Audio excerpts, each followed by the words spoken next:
Hi there, Gunnar here. How's it going? Yeah, today I've been out birding for the first time for some real birding at Pantanos de Villa it's about half an hour from here, driving, 45 minutes with the vehicle. And I had some Peruvian beginner birders with me. And yeah, we saw a lot of birds, 30 species more or less. And some Chilean flamingos was probably one of the best birds. But also a lot of American oyster catchers, cinnamon teals, pied-billed grebes, lots of snowy egrets, and yeah, it was a great little outing. I've taken some pictures. I will post them later here on my Facebook profile and on the Colibri Expeditions page. And I also took a little bit of video, so it's going to be on there as well. Otherwise, yeah, it was nice to do some bird watching for pay for a change. I charged $7 per person and $7 for the ride down there. Some people prefer to go with their own vehicles, but still, um, it was still a little bit of income. First time in a long time that I've done some paid guiding. Don't make this a habit. The tariffs will be much higher once this thing is over. Okay.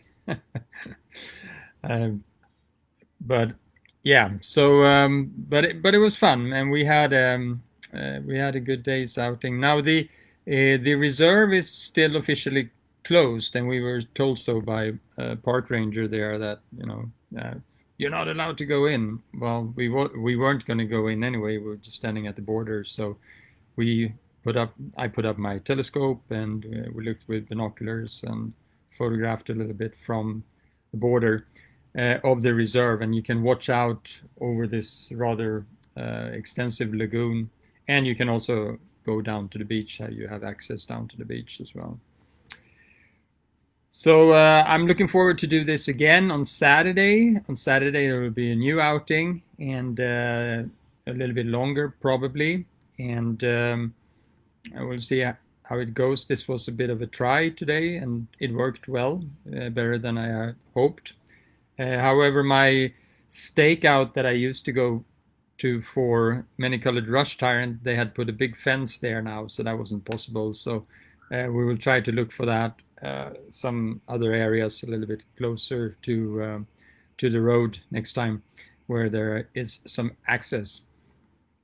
The reserve will probably stay on being closed for another week or so. They are still haven't got all the permits to open up to the public, but that's okay. We'll still get by, and we will continue doing these excursions to Pantanos de Villa further on as well, and hopefully we can raise some more interest. The nice thing now about creating this little group is that it's one of the members today. He has a lodge in Cusco area, very close to Machu Picchu. And so I am putting together a program using his lodge. Flights will resume shortly. We thought flights were going to be this week, but it turns out I think they postponed either if it was like to the 13th or the 17th of July. So they are still sort of not accepting any flights to Cusco. And I think that goes for all of Peru. So about 2 weeks delay on the domestic flights. But anyway, by the time of the start of the Fiestas Patrias holiday, which is the national holiday of Peru, that's the 28th and 29th of July. That means that people are able to maybe take that whole week from the 25th, which is a Saturday, through to the 2nd of August and have a holiday. And maybe there'll be some people that want to travel. Who knows? I don't know yet, but we'll see. But anyway, with this friend, Martin from that was with me today during the outing, the excursion. He has a lodge there, and we think we are considering using that for this outing during the Fiestas Patrias. So that will be very interesting. It's on the to get to Machu Picchu. There's actually the normal way, and there's the back door. I don't know if you've heard of this, but the normal way is to take the train from either from Cusco or from Ollantaytambo, Urubamba, Ollantaytambo, and then you reach Aguascalientes. Usually people stay overnight, and then they go the next morning and visit Machu Picchu. However, there is also the back door, and that is traveling overland over the Abra Malaga Pass, which incidentally is a fantastic place for birding. You get down to a village called Santa Teresa, and around Santa Teresa in that same area, there are several lodging opportunities, and one of them is the lodge that Martin has. So we are considering having 2 nights there. And during the one day, we will do a hike to Machu Picchu from there. And it's about something like a 10-kilometer hike or so, or 8-kilometer hike. You can take the train, of course, as well. And that adds to the price a little bit. But if people wants to walk, then you can do birding and walking at the same time. And then you get to Machu Picchu, like a long day hike. So that's a very interesting economic way of visiting Machu Picchu without spending on the train, and you can actually climb. You can walk up to the ruins also, so you don't have to pay the bus. It's a bit of a slug, but it's a nice trail that sort of zigzags up, and once you get there, you're really worth it. You're worth a beer, and you can see a lot of birds on the way. The Inca wren, for instance, is on the way to get there as well. So we're setting up a little 4-day program, and it would be a great opportunity actually to try out this sort of novel approach to doing Machu Picchu for 4 days, and also do birding and going in by the back door, lowering the prices. Obviously, the monopoly that both the train companies plus the bus consortium that is taking people up to Machu Picchu, you pay a lot of dollars per kilometer there, I can tell you. And there is a way actually of saving some money.